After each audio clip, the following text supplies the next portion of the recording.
Welcome to the Acronym Podcast, the only B2B marketing podcast where we don't care about CPLs, MQLs, and SQLs, and instead I'm going to be sitting down with the industry's top thought leaders, business owners, and entrepreneurs to uncover how they were able to build the confidence to make the leap into entrepreneurship and ultimately break free of those golden handcuffs. I'll also be discussing my own story, scaling a multiple six-figure marketing agency in under 12 months, and hope to be able to inspire the next generation of digital marketers to make that leap into entrepreneurship. I'm your host, Chris Roach.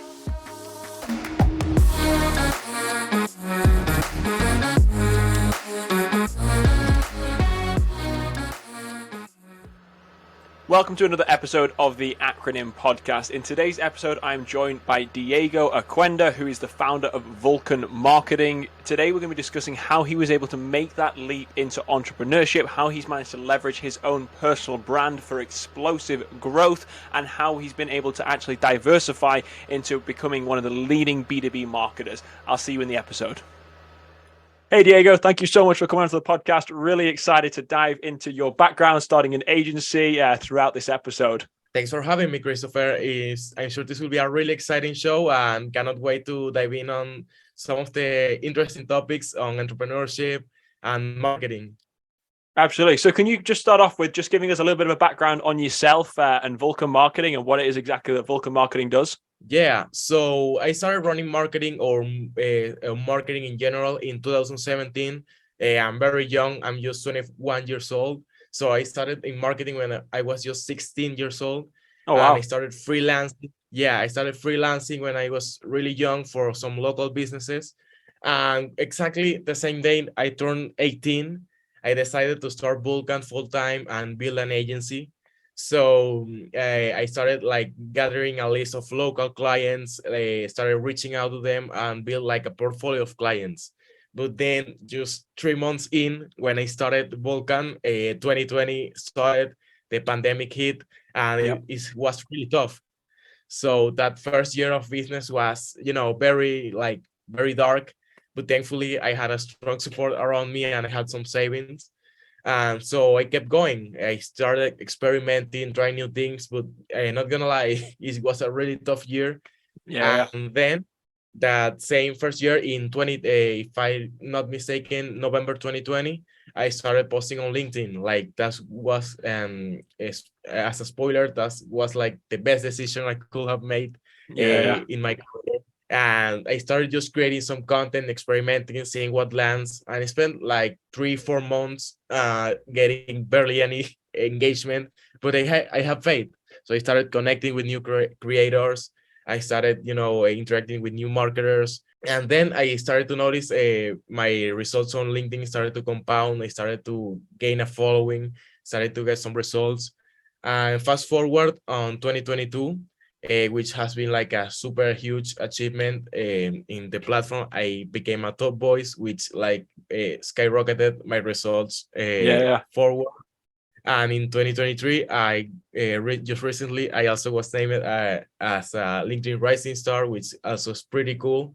On the business side, LinkedIn has been an amazing opportunity, and it may help me grow Vulcan like to like levels I haven't imagined, because before starting on LinkedIn, I was super struggling because I had to send call. I was literally a salesperson back then. Like I had to send cold emails to people. I jump on calls, doing cold calls, everything just to land clients. And I quickly noticed that not only is super tough, like this is why I have huge respect for salespeople, because this is a super tough job. But I also noticed like it's unsustainable, because you're not building like a brand. It takes a lot of time to get some great results and like generate that traffic, to get some word of mouth, get some referrals. So yeah, it has been pretty tough before starting on LinkedIn.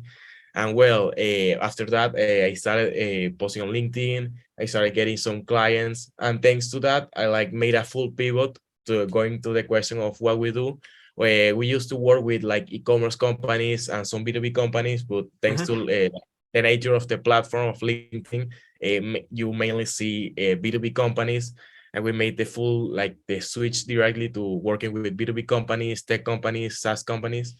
And right now, to make it like a long story short, we're working with them in helping generate new demand Hmm. through paid advertising, working with their strategy, helping them nail their positioning, their messaging.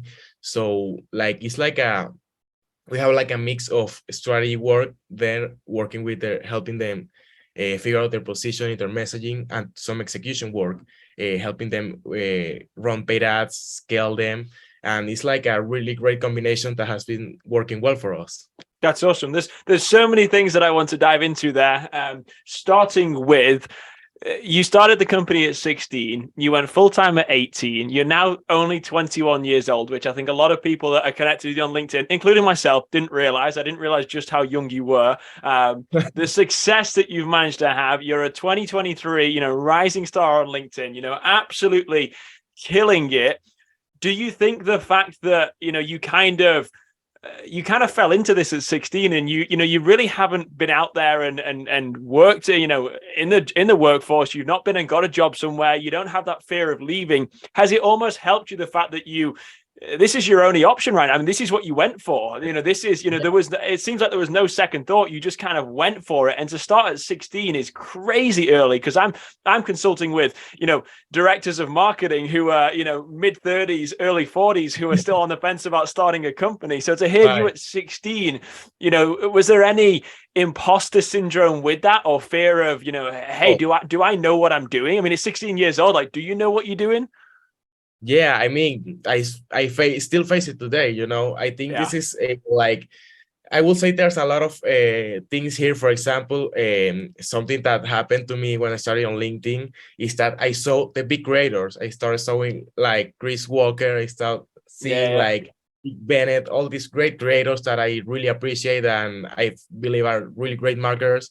And I was thinking like, damn, like when I first started seeing Chris, I was, damn, there's a lot of things I didn't understand, a lot of things that I was like, wait, am I really good out for this? I'm really a good marketer.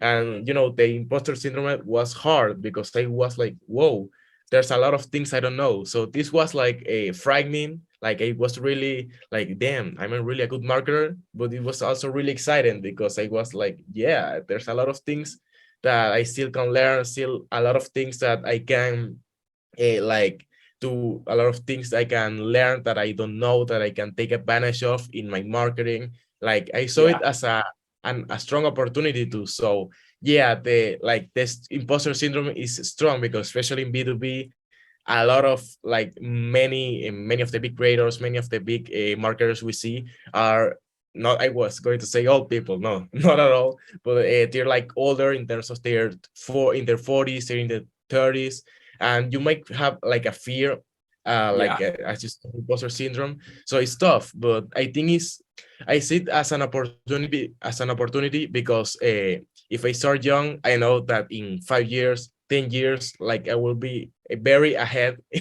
if like I keep working with companies, getting that knowledge, taking some risk. I think that's the really interesting. Also, as you said, like because I started young, this is like my, as we can say, my only option, my only job is like Andy Frisella. I don't know if you heard of him, a really great entrepreneur. He says like this is like a zero option mentality. Like you have nowhere to go, so you have to make this work. And I think Yeah. this is Oh, yeah. really pushes you really hard to go all in, give your all to this work. And even if some days it's scary, sometimes it's really tough, it really pushes you to like to keep going, keep taking action on a daily basis. I think that's really exciting. Oh, absolutely. It's the burn the boats metaphor with that of, you can't have one foot in, one foot out. You have to go into it and really jump in both feet. But when we talk about, for me, there's an interesting point there when you talk about comparing yourself to the Justin Welsh's, the Chris Walkers, the Dave Gerhardts of the world. These people with Right. enormous, hundreds of thousands of followers on LinkedIn. They have their own communities, they have successful companies, they have multi-million-dollar businesses. I have often fall into imposter syndrome when I compare myself to them. And I've had people make the comparison like, hey, you're like a young Justin Welsh with this. Like, you're coming in, you're going to have a lot of the same, messaging, obviously supporting a lot of entrepreneurship and solopreneurship. And what I've done, which is an exercise that I highly recommend to anyone who's, kind of early 20s, mid 20s, that's looking at starting on LinkedIn, go and look at where those creators were 10 years ago. Just go on their work history, because I've done this. I mean, I'm 28 years old. I've got over 10,000 followers on LinkedIn, have a lot of success and traction with that right now. And sometimes I'm sitting there going, Dave Gearhouse got 150,000 followers. Like, how am I ever going to get there? Go and look at where he was at 28 years old, and they're working for somebody else. Go and look at where Justin Welsh was, and they're working for somebody else. Same thing with Chris Walker. Like, go back and look at where they were at the point that you're starting at right now. And for you at 21 years old, I mean, at 21 years old, I can't remember what I was doing. I was probably working in a bar somewhere. So it's, from the comparison, it's, yes, there's the imposter syndrome of, I'm young, I'm starting off, maybe I don't have as much to say, I don't have the experience to fall back on, but you have such an advantage in the fact that you started so early. And even for people now that are, mid-20s, late 20s, early 30s, that are kind of debating starting, if you start now, in 5 years' time, when you look back on that and you see the traction you've had and what you've been able to accomplish by consistently creating content, and consistently is the key word here. You do it for a month and forget about it, nothing's going to happen. It's consistent over a long time period. You build that reputation and that expertise to, like you say now, where you have people come to you because they know what you're going to talk about, they know the type of content, and they expect that from you at a certain frequency. And I've had it now where if I don't post for a few days, I get a LinkedIn message. Are you okay? What's going on? Like, where are you? So it's, people start to build that kind of expectation as well. And it really is a good point, really to make sure that you're starting very, very early with this, because the earlier you start, the further you will be in the next, obviously, 2, 3, 5 years, as you progress throughout your career. Wow, that's actually a really, really great perspective. And it's something I haven't talked about, that you say that, hey, you're 21. So instead of comparing you, like, I have like a different type of analogy, but like, don't compare your step 1 to someone else's step 10. Like, exactly. For example, as you say, I saw, for example, the Chris Walkers and Justin Welsh, and I see, wow, they have 200,000 followers, 100,000 followers, they have multi-million-dollar businesses. But if you go back and see, hey, how they were at 21, how they were when they were young, and like in your case, you're 28, like, there's a long way to go still. And it's a really great way to like frame everything. And I think this is like a daily exercise, because it's almost inevitable to compare yourself to someone else. And it rarely, if ever, you end up feeling better, because if you compare yourself with someone that's like on a higher level, you feel that you're not enough. As you compare yourself to someone who's below, like, you're just feeding on your ego, and I don't think that's really helpful for your progress. So yeah, that's a really great point, and I think it's really valuable for people. Like, comparison, as they say, comparison is the thief of joy. Yeah, absolutely. And the only real comparison that I would recommend doing is looking back over your own content. If you do start investing, is your own content in terms of engagement, impressions, opportunities that arise from that. Look at that over a 6-month period and compare that to the previous 6 months. And you can get into an Excel sheet and you can build this out. And this is actually an exercise I do fairly regularly with my content, is what is my opportunity? What are the opportunities that get sourced for Catalyst from my LinkedIn profile, from my TikTok content, so I can basically analyze where I should be spending the majority of my time. That's a comparison you want to do, because then you can show how it's compounding. Because when you invest in content, the biggest misconception that a lot of people make is, I'm going to start investing in LinkedIn, so I'm going to get deals closed from this in the first 6 months. But it's not the case. It's a long-term investment. And what you alluded to at the beginning is, when you first start your agency, and this podcast is all really geared up around teaching marketers how to make that jump into entrepreneurship. What you did is you started investing in content, but before the content really started to have a return on investment for you, you were out there doing sales, you were cold calling, you were email, you were prospecting. That's what it takes to start off with. You can't just start posting on LinkedIn and expect that to drive results for you in that first 6-month window. Exactly. Like, and I'm gonna be frank right here, because as I told you, when I started on LinkedIn, I was getting a lot of leads, a lot of opportunities, but like, my first real client from LinkedIn came like 1 year down the road from posting content. Like, when I was like over 1 year, like when things started to really compound, were over like as I told you, over a year of creating content. How many companies or creators are willing to endure this for 1 year? Yes, of course. This is something like I also talk a lot on LinkedIn. Like a lot of people and a lot of companies say, "Hey, we started working with this agency. They are telling us, hey, the minimum amount of time to barely see results is like 6 months, 8 months, 12 months. Like I can afford to spend that much time." So yeah, I think it's really interesting to see how many people and companies treat this, because they see it as a, hey, we started working with an agency where we want to see results in 2 months, in 3 months. But hey, like it's completely unrealistic. You gotta give like your work some time to compound. You're experimenting, use testing. You gotta give it some time to grow, and then is when you're gonna see the results. So yeah, and I have over 2 years of creating content on LinkedIn, and now is when I can confidently say that I'm getting results from LinkedIn. So yeah, imagine the timeline. Not many people are willing to spend 1 year, 2 years creating content, like to let it compound and see the best results down the road. Yeah, absolutely. Yeah, for me, something happens at 12 months. I don't know what it is. For me, again, producing content, full transparency, 6 months it took to get an opportunity to come in that quoted LinkedIn. There was basically a cold opportunity that I hadn't, prospected or had any relationship. They came in and said, hey, we've been following your LinkedIn progress. We've been following your content. We want to talk about demand generation. So 6 months of doing that. Now, in the first 6 months, when I was having conversations with potential opportunities, I was sending them content that I produced on LinkedIn, and I was making sure I connected with them on LinkedIn, because then I knew they were going to see my face every day in their newsfeed. And from the sales perspective, there's an enormous advantage to producing content and being on LinkedIn because of the consistency that you can be in front of someone and you're memorable. And obviously you're producing content and basically you're nurturing them through a sales process without having to do anything. So that's an enormous advantage. But in terms of cold new opportunities, for me it was 6 months, and I remember thinking after 3 months I was like, this is a lot. I mean, this is a lot of content. And I gave myself a 12-month window where I said I'm going to do it. It was October to October, and I said I'm going to do this for 12 months and I'm going to see if anything happens. And then we started to get the success, then we started building relationships, then we started having referrals.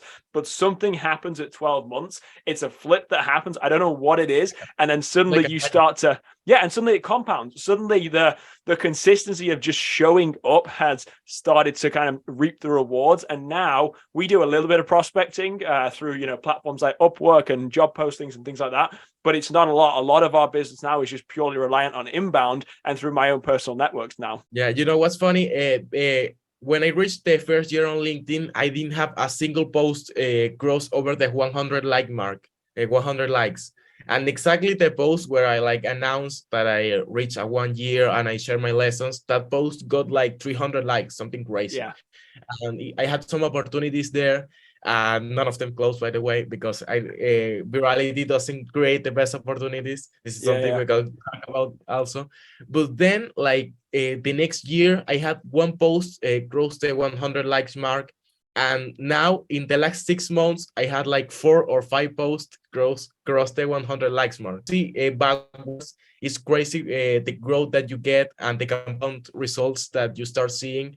So this is why I believe, as you say, it's super important that we have a super long-term view of marketing. Because, okay, let's say, oh, hey, Diego, I don't have the resources to wait 12 months to get some compounding results. Then don't do it. Like, because if you jump on creating content on LinkedIn expecting to see results in 3 months, it just won't work. Like, you're only gonna damage your own reputation, your own brand. So if you don't have the patience or resources to stick with it, like frankly, just don't do it. Like, because you're only gonna waste your time. Well, it's knowing how to accomplish what you need to in the short term while investing in the long term, which is a lot like demand generation. It's a lot of, same way we work with clients when we're doing demand generation campaigns, demand capture versus demand generation. As someone that starts an agency or goes out on your own as a freelancer, you got to be able to prospect, you got to be able to close deals, you got to be able to sell, because that's how you get clients in the first 30 to 90 days.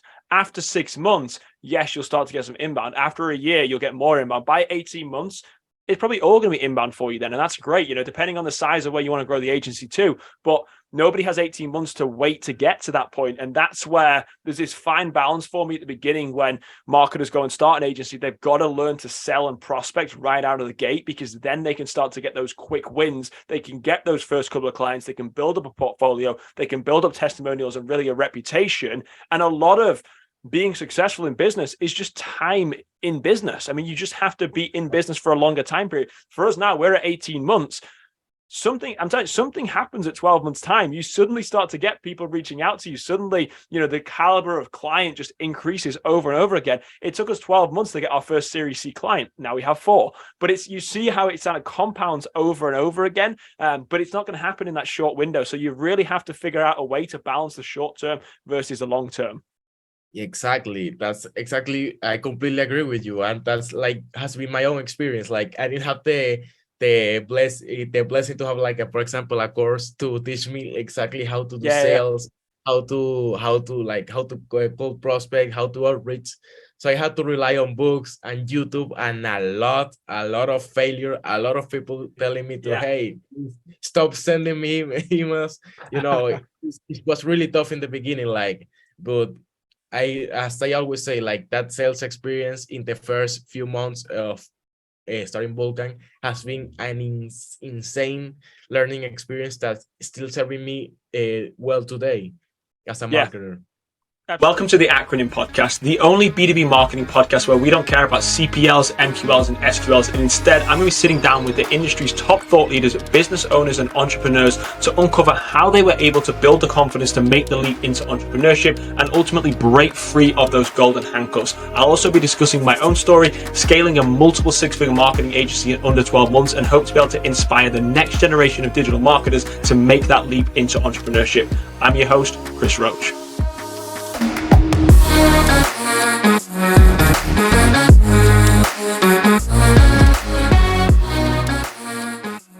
And that concludes this episode. If you have any questions, please head into the comments where you'll find all of the available links. If you have any questions on our sponsors, all the links will be in the description. Please stay tuned for the next episode.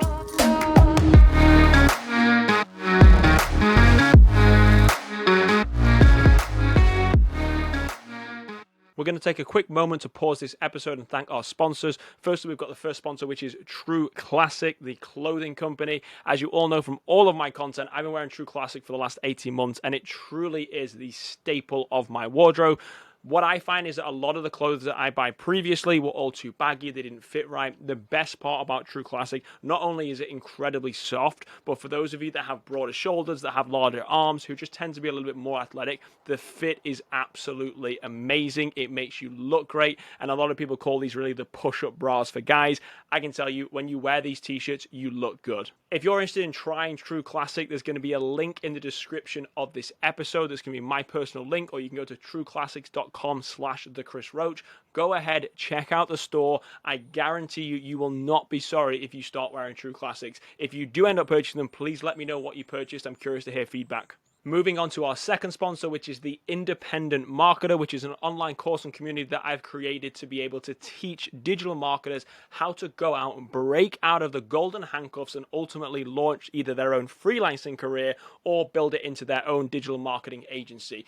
In the description is going to be a link to that course. And as a thank you for listening to this podcast, there's going to be a special $100 discount on that course as well. If you do have any questions on that, please feel free to reach out to me directly or shoot me a message on LinkedIn. Back to the episode. So Diego, can you talk about some times in the past year, 2 years of running your business where you've had some difficult times? Because it's not all sunshines and rainbows when you start a business. Like you alluded to at the beginning, there's a lot of hard work that has to go into this. Have you ever had that moment where you're thinking, would I be better going and getting a job? Would I be better doing this? Is there ever that moment of kind of instability? I obviously preach a lot that, being an entrepreneur is far more stable than working for somebody else. If these layoffs are just proving me right over and over again, do you ever have those situations or those kind of, roadblocks that you've had to overcome? Yeah, this is a really great question because I can pinpoint a few moments where I feel this. For example, in the beginning of starting Vulcan, as I told you, in just 3 months after starting Vulcan, the pandemic hit, and I literally I went the rest of the year like going struggling, going hard, thinking about how can I make this work basically. So late November, as I told you, late November is when something finally clicked, when I started creating on LinkedIn. And even though I didn't get like great results after a year, after a long time, I still was really excited, and that pushed me a lot to gain some momentum, keep Hmm. going. And I was doing like some sales, still doing some sales on the side, to get some clients right now. And this was like the first key point, or the first really difficult time on LinkedIn, or well, in my career in Vulcan. And the second time was also in 2021.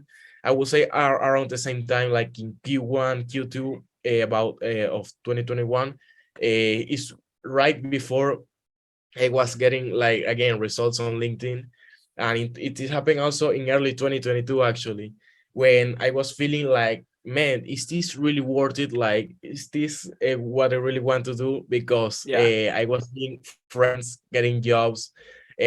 I was seeing like some people on LinkedIn getting some great jobs, getting some great opportunities. I was like, man, is this really the best way to go? Like, is this what I should be doing?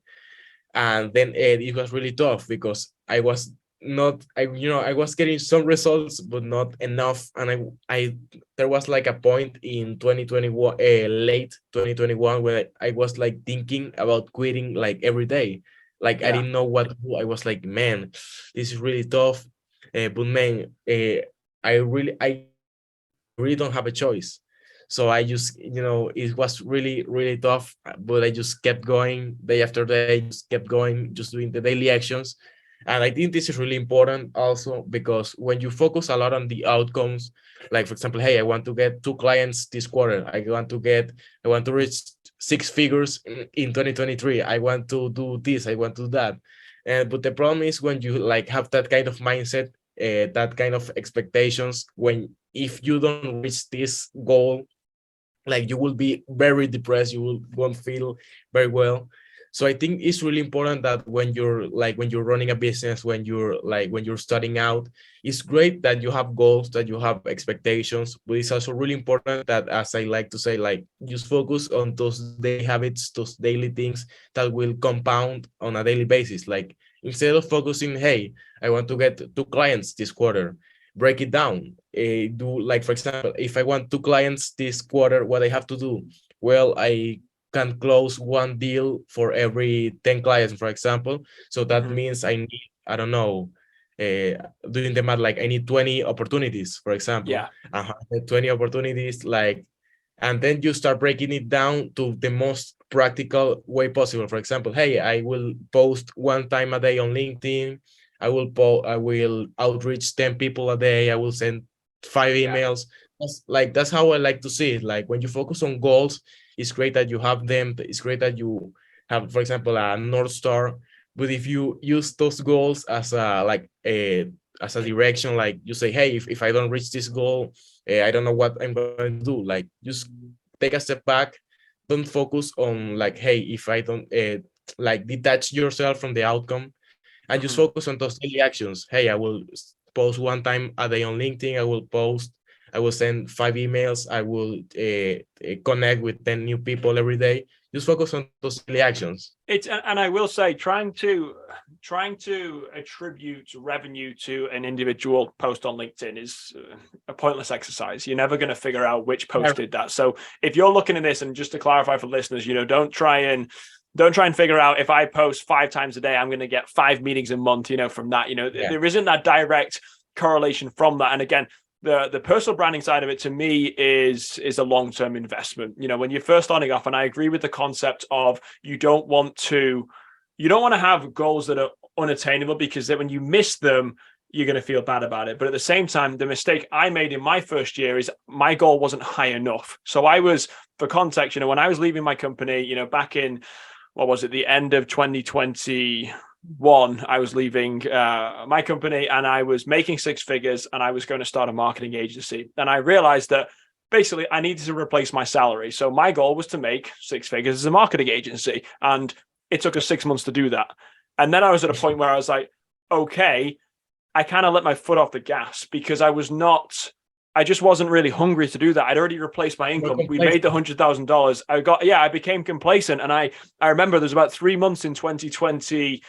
It was pretty much June, July, and August, which coincided with the summer, which didn't help. I got lazy and I stopped trying to prospect. I stopped doing the little things that had led me to be successful in the first, part of the year. And then our pipeline dried up. And then we lost a client. And I remember sitting there, I was thinking, shit, I've got no way of replacing that client right now. At the time, again, we were doing about 20,000 a month. And I was thinking, it wasn't a massive ordeal to lose that client, but I was still thinking, shit, like I don't have anybody lined up to replace that client. Fortunately, we actually ended up getting a referral that month. We swapped one in, one out. It wasn't a big deal. But the next month, I went straight into prospecting, cold calling, sales, and doubled down on what I knew had been successful in the first 6 months. And we started to accelerate growth. And that was kind of the reminder that I needed to be able to, really make sure that we had a North Star, because without that kind of guiding metric, I just got a little bit lost with the direction that I was trying to go in. And I got almost too caught up in the weeds of just the day-to-day activities. I didn't zoom out to look at what are the quarterly, the biannually, and the annually goals that I want to accomplish. So I will say, with that, make sure you have a slightly higher than realistic expectation of what you're trying to do with that.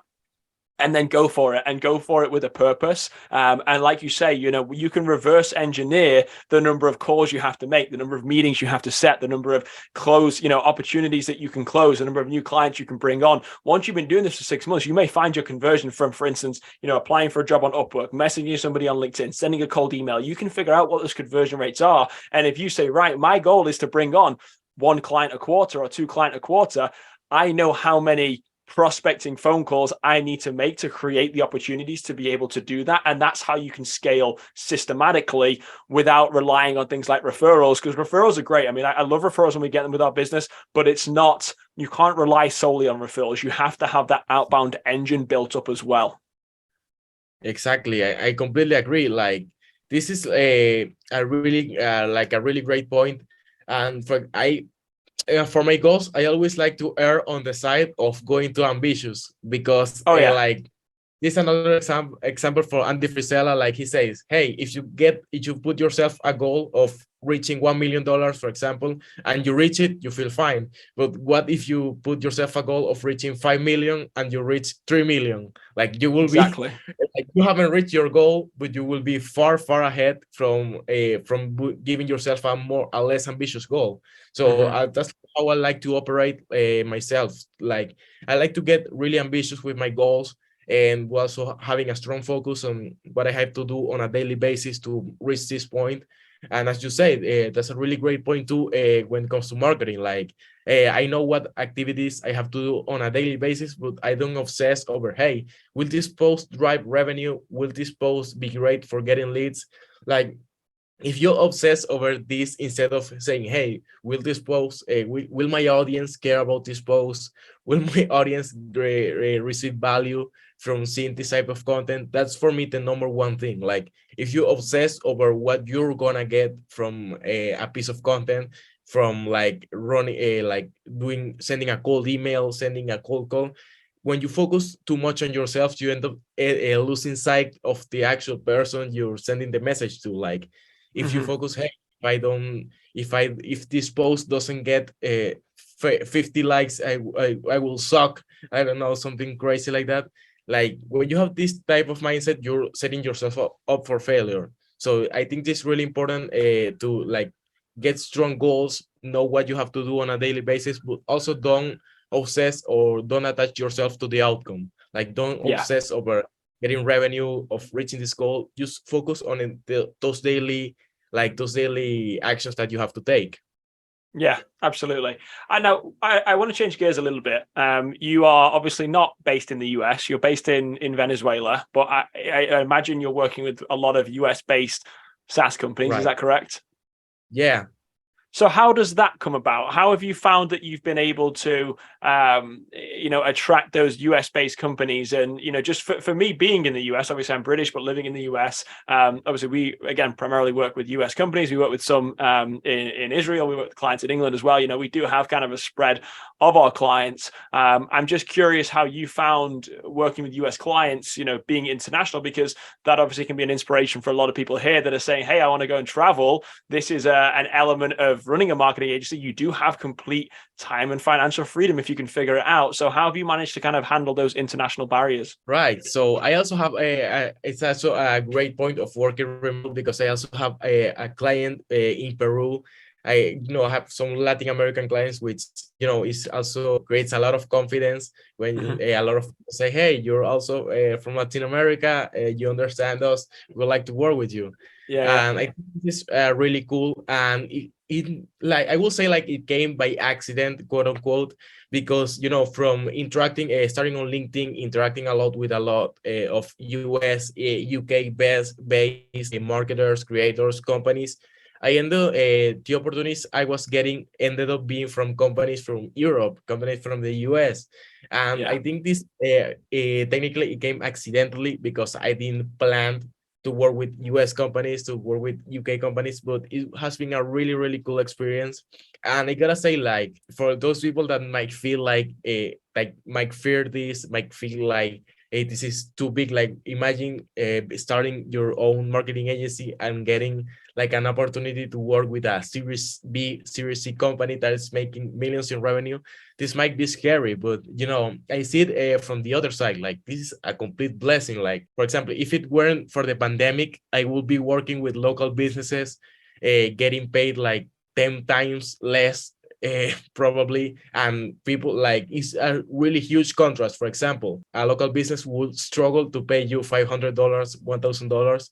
And Mm-hmm. for us, for example, a B2B company that values your work, that you can really make an impact in, they will happily pay you $5,000, $10,000 if you can really like deliver the service. So I think this is a Mm-hmm. huge. I see it from that side. As I see, I think it's a huge blessing to have the opportunity to not only work with these companies, but you're also gaining a huge opportunity to increase your income, learn a lot from great professionals, and as you said, gain some location freedom, time freedom. I think this is a huge blessing that I can work with these companies from Venezuela because I Mm-hmm. have lower costs. I can afford to save more money, invest more money. I think this is like a huge advantage. I So think it's yeah. a huge advantage you have. And again, I'm in a similar vein in the fact that, my wife and I are currently traveling around in an RV. So we have very low cost of living right now. Now, again, we're not in any position where, to be honest, right now, it really affects us greatly.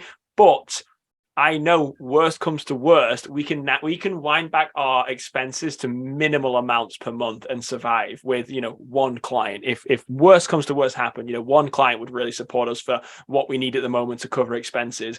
Do you find that that's the same? Is it significantly lower cost of living in Venezuela, and is that something that you're able to either pass on those savings to clients? Like, do you find that you undercut a lot of American or US based agencies, or do you stay with the same value, but obviously your cost of living is so much lower, so you're able to really reinvest that profit back into the business? Wow, that's actually a really great question, and it's something I haven't thought about. And it's a great point because when I have a lower cost of living, as you say, I have the opportunity to, like, for example, what might be a common retainer for a client, let's say $2,000, $5,000, $10,000. Like, that's an insane amount of money in Venezuela. Like, Yeah. that's something. For example, in the US, that might be average earnings, but in Venezuela, like, that's like a top earner basically. So Mm-hmm. it's as you say, it's like a double-edged sword in that way, because you're undercutting in a way the US based agencies, the international agencies that have higher costs, they have Mm-hmm. offices. But for example, in my case, that is still a huge opportunity because I'm still you know, gathering a lot of money that I can save, that I can invest to, better set myself up for the future. So yeah, that's exactly a really great point, and it's probably a competitive advantage, but I still think is a really interesting angle of the advantages of working remote. Oh, absolutely. And pricing is a very interesting topic and conversation to discuss anyway. And that's the question that I get asked by a lot of marketers. Hey, I make $75,000 a year. So my hourly rate works out to whatever it is. I don't know off the top of my head. Let's say it's $40 an hour, just for argument's sake. If I'm making $40 an hour at my job and I want to then start freelancing on the side, in the evenings, on the weekends, they say, right, I'm going to now charge $40 an hour. I say, absolutely not. You need to triple that because you're overtime. Now you've got to pay your own taxes. I mean, there's a whole host of things that come into that. And that's where pricing is a very interesting conversation, very interesting dilemma for a lot of marketers who are starting to freelance. Is they often severely undervalue their experience and their time, where I've consulted with marketers who want to charge retainers of $1,000 or $1,500 a month to manage ad spend for clients, and I'm saying, listen, that's really the low end, at least in my world anyway. That's a really very inexpensive retainer. With that, if I were you, I'd charge more like $3,000 to $5,000. And there's absolutely no way we can do that. And say, just pitch it, see what happens. Of course, they pitch it, they close it, and the things like that. It's pricing is a very interesting one, and there's an argument for the higher price is a perceived higher value, and that, I'd imagine, is a very tight line you have to balance right now, in the fact, yes, you have the ability to be less expensive because you have lower cost of living, but at the same time, does going at a lower price lower the perceived value from a customer that's looking at you? And I imagine that's something you've obviously been kind of experimenting with and playing with, but it's something that a lot of marketers don't have the confidence to charge more, and therefore never really get to that point where they can start charging $5,000-$10,000 a month retainers, because that's for some personnel, for some of the clients we work with, that's the level of experience that we bring, and that's the expertise that we offer. So we rightfully charge that, and our clients have no problems paying it. I'm really passionate about talking about this because this is something from day one I'm still trying to figure out, and I still struggle with this, to be honest with you, because I still, for example, when I started, to get some clients, to get experience, you undervalue yourself like crazy. You say, hey, if someone charges 1,000, hey, I can do this for $400, for $500, just to get the experience and get the work. But I think, again, this is like a double-edged sword, because the lower you charge, hey, you can get more clients. But I think this is a really terrible idea, because you're not only cutting your own profits, you're undervaluing yourself. For example, if a client chooses you because you have a better price, that probably won't be a really great relationship in the future, because this is often, from my experience, and you have probably seen this in the past, like the clients that are really cheap are those who demand you the most. There's this meme, like, the 500 client expects you to change the world for them, and the $50,000 client, you say, hey, here's the invoice, thanks for work. It's very interesting. Yeah, it's a really interesting pricing figuring out your pricing for your services is a very fine balance. And again, I spend a lot of time working with marketing agency owners to help them figure this out, because like you say, if you become the low-cost provider, it's a race to the bottom, and you're always competing on price, and then you become a commodity, which you don't want to do in the marketing agency industry. The last thing you want to be is a commodity. This month we closed a contract this month with a large company who was, our retainer is 5 times what their current marketing agency retainer is. And the first, they started off and they're like, hey, you guys are a lot more expensive. I said, yeah, but we're a lot better. Let me tell you why. And we did an audit for them, and we showed them exactly why we were worth 5 times what they're currently paying. So we closed the contract, and they're more than happy to pay that, because they've seen the value. So when you get into this race to the bottom, you become a commodity. There is that argument of the cheaper clients, they're often more of a headache. It's really bizarre, because cheaper clients, if you're charging $500, $1,500 a month for retainers, clients are hiring you because they expect to tell you what to do. And that's the difference, is that they want to tell you what to do, because you're a relatively low cost solution for them, and therefore they don't necessarily have that confidence in you. Whereas when you charge $5,000-$10,000 a month, they hire you to be told what to do.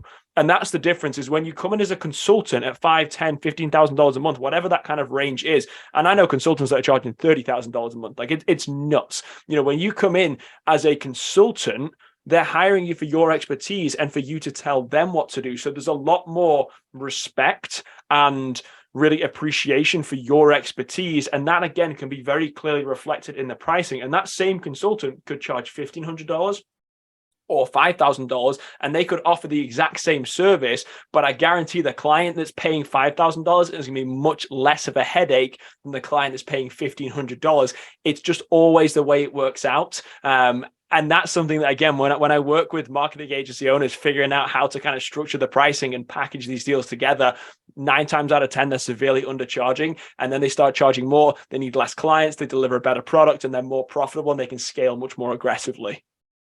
Yeah, this is something that I'm still trying to figure out, because this is really interesting, because in the past year I like tripled my prices, and the quality of the clients are actually better. And this is Absolutely. something I saw a lot Alex Hormozzi talking about, Yeah. because people say like, hey, if your client doesn't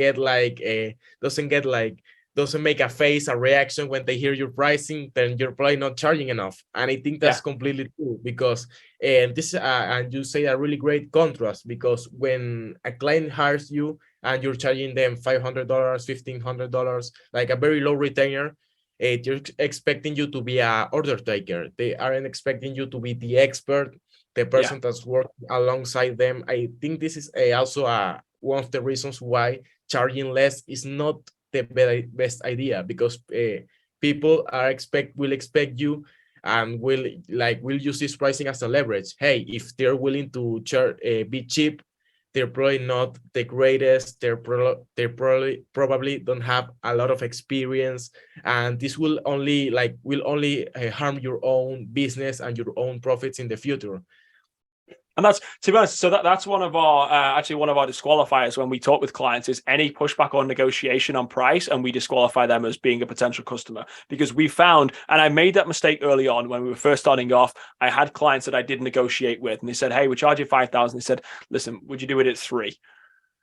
Sure, you're a first client. We needed a client at the time. Great. Client was a nightmare. So I've been through that situation a couple of times, and now I've had those situations where we've had clients that have pushed back and they kind of negotiated a little bit, and then we get to the point where we're potentially working together. Then they find 10 different issues with the contract. Then they want to add this in, and there's all these pushbacks.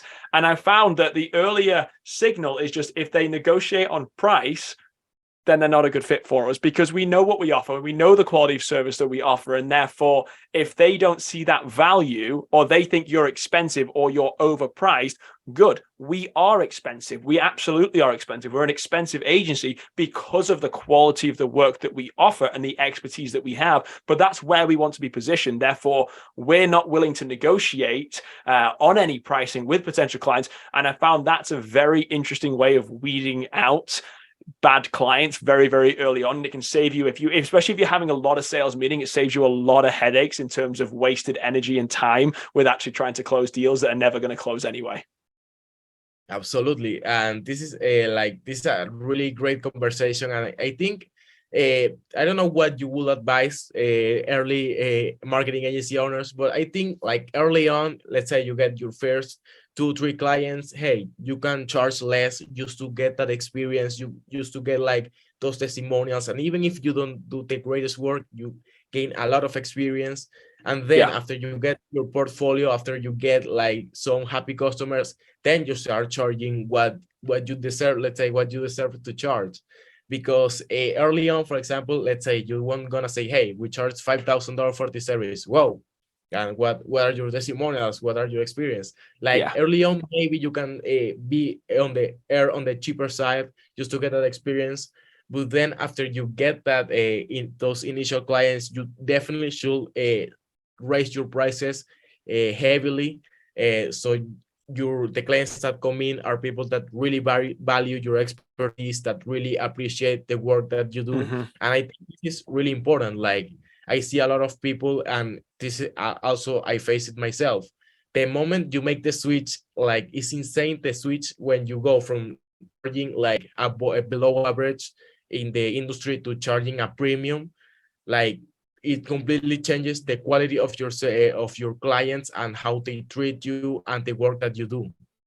Yeah, absolutely. And I mean, it's like any negotiation, because I mean, ultimately, closing a deal is just a negotiation. It's how big is the pain point for you. So if you've been laid off and you don't have income right now and you want to start freelancing, you have to replace your income. You have an enormous pain right now that needs to be replaced, because every month you're not earning, you're losing money out of your savings and you're just depleting basically your financial resources. So the not the desperation, but the pain that you experience is high. So you need to go and replace that. So in that situation, absolutely, I take whatever client you can get as early as possible to get your expenses covered. Once you have your expenses covered, now you can sit down, you can breathe, you can relax. Let's say you're working with 2 clients, you're making $5,000 a month with 2 clients, you're covered right now. Now you can up your prices. Now the third one that comes along, now you can say, right, now we're going to charge 3,000. Now we're going to charge 3,500. It puts you in more of a driver's seat because you don't need the third client. It's not a necessity, because once you get past that point, now you have the ability to actually negotiate and negotiate with confidence. But a lot of marketers really struggle with that, with the idea of trying to negotiate, trying to go out there, because what if I don't close the deal? Who cares? There'll be another one. There's always another deal coming down the pipeline. That's the mentality you have to have. You can't go into it with, I need this deal to close in order to be successful or to pay my mortgage this month, because when you go into that, you get taken advantage of, because clients can sniff it out. They can see what's happening with it. They can feel it coming. You have to be very, very confident with the way that you negotiate, and that will allow you to up your prices. But it really depends on where you're at. If you're working somewhere right now and you want to freelance on the side, I would not take an underpaying job. I would have a market rate. I would figure out what you want to charge, and I wouldn't take anything less, because the work that you have to do is not reflected on your value right now for what you're charging. And that's where, again, depending on your situation, you can really figure out what you want to charge and how you can scale it from there. Absolutely. Like if you are just you go all in on your marketing agency, like yeah, sure, you have to first of all get your expenses covered. Like before Yeah. that, don't focus or don't obsess or charging a premium, because it will be very tough if you, let's say, to get one, let's say one $10,000 client. It might take you a while, and not everyone has the opportunity to or the savings to they afford, or they can afford to spend 6 months without having a single client, without getting a single dollar. So yeah, that's a really great point. And for those that have a job and are making the transition, like that's a really great point too. Like when you have the opportunity, you are already working, just like don't undervalue yourself. Start taking advantage of that opportunity and get that experience, sorry, from the experience that you already have, and start Mm-hmm. building that side hustle. If you want to build an agency, you want to build a consulting, like that's the perfect opportunity. And I see a lot of people on LinkedIn are making that jump too, like Oh, yeah. solopreneurship getting a lot of buzz right now, which I believe is really great for a lot of people. But it's also great that you pinpoint the dangers of going that road, of going all in with solopreneurship if you don't have like that, let's say, that caution Mm-hmm. to to keep testing, experimenting, and start getting those new clients, start increasing your prices, etc. Yeah, absolutely. It has to be a calculated risk, and that's you have to figure out, when you can make that leap if you do want to make that leap full time, and financially when it's a responsible leap to make. Dio, we are coming a little bit close on time here, and there's 2 more questions that I want to ask you before we kind of wrap up this Yeah. episode. So firstly, what advice would you have for a marketer? And let's steer this advice more towards a young marketer. Maybe that's 2 or 3 years into their career, they're suffering with imposter syndrome. They want to start freelancing, but they're really struggling to make that leap. As someone that's done that, from a very young age, clearly very fearlessly, what advice would you have for someone that wants to make that leap, but maybe isn't Wow. confident? Wow, that's a really great question. Like the first thing I will say to a marketer of this, like those are start seeing like your age. Don't see it as a weakness, see it as a huge advantage, because I believe this is something I see in the industry.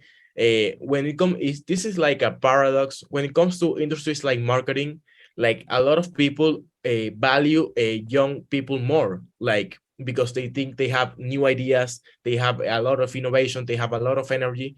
So this is like, even though like of course, a lot of doesn't apply for young people. I know a lot of people in their 40s, in their 50s that are really great marketers, are really great. Like they have really innovative in mind. They're very proactive, but it's like a perception. So you can use it in your favor at least. Like if Hmm. a lot of people see a lot of companies and professionals see young people as like the innovators. They have a very proactive, so you can use it as as an advantage. So don't think that because you don't have enough experience, because you don't have like you don't have a big title, you are not a VP of marketing, you're not like you don't have a lot of experience, that you are less as a professional.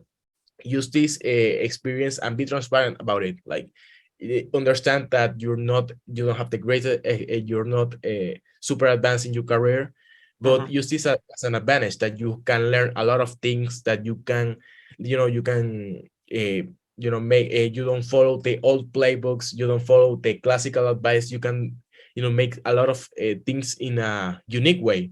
I think Hmm. that's where a lot of great things happened to me, because I don't focus it on saying, hey, what's the best practice for B2B? Like, oh, let's run lead gen. Oh, let's do what everyone else is doing. Like, Hmm. hey, like this, instead of focus following what everyone is doing, like let's start taking knowledge for example, from different creators, from new books. This is also another part of the advice. Like learning is like paramount. Like, yes, Yeah. you have to get your experience. Yes, you gotta start working with, maybe getting some freelance gigs and this. But learning has been like the biggest game changer for me. Like you can Hmm. read books, see courses, podcasts. This can change your perception about marketing and business, and this can make a huge difference. And this is part of like one of the quotes I have on my website, which is, we are old enough to understand the complexities of B2B marketing, but Yep. we are also young enough to not be like deluded by their archaic practices, Yeah. which is, we believe being young is a huge advantage.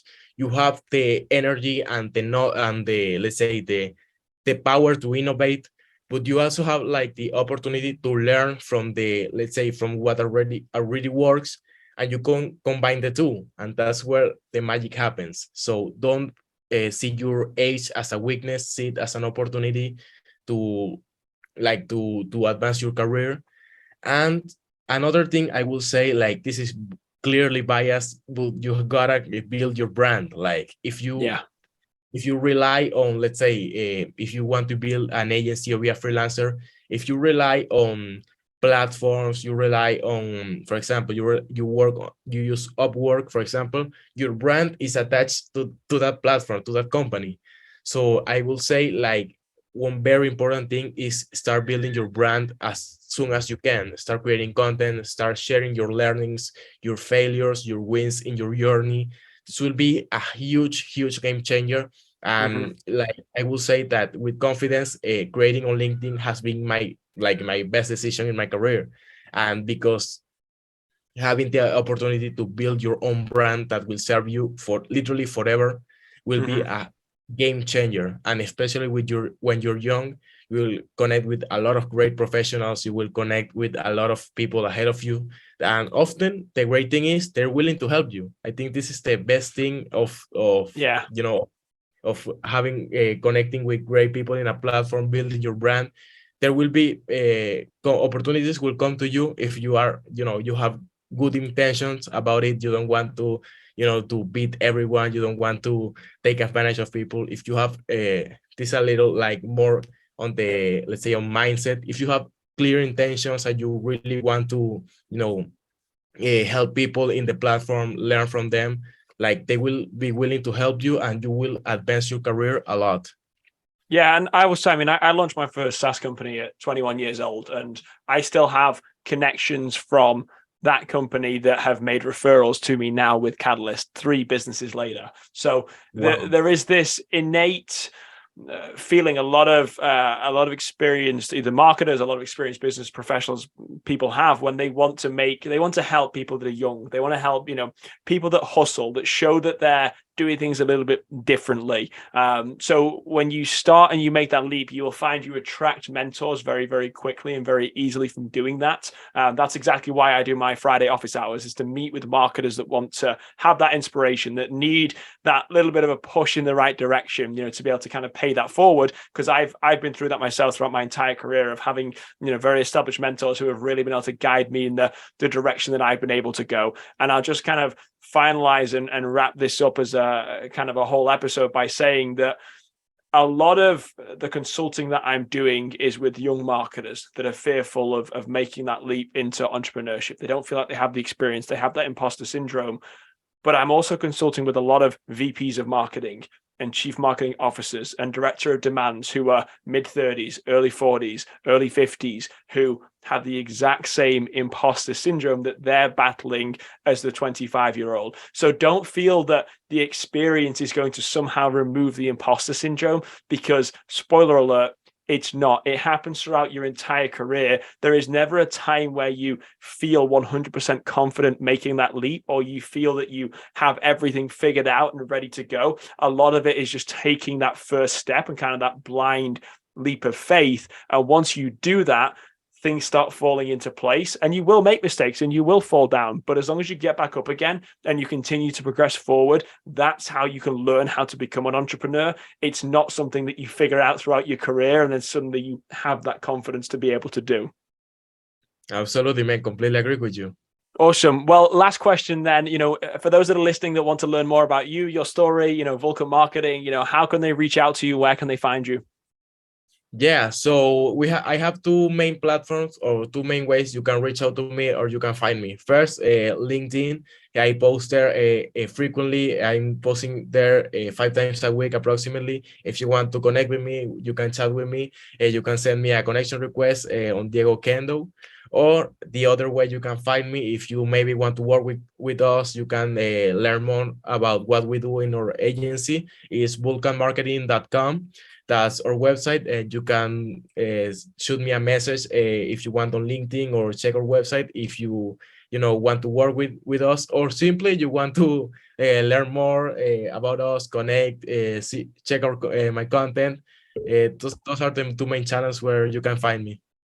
Awesome. And we'll include all those links in the description of this podcast as well, for both Spotify, iTunes, and then on YouTube.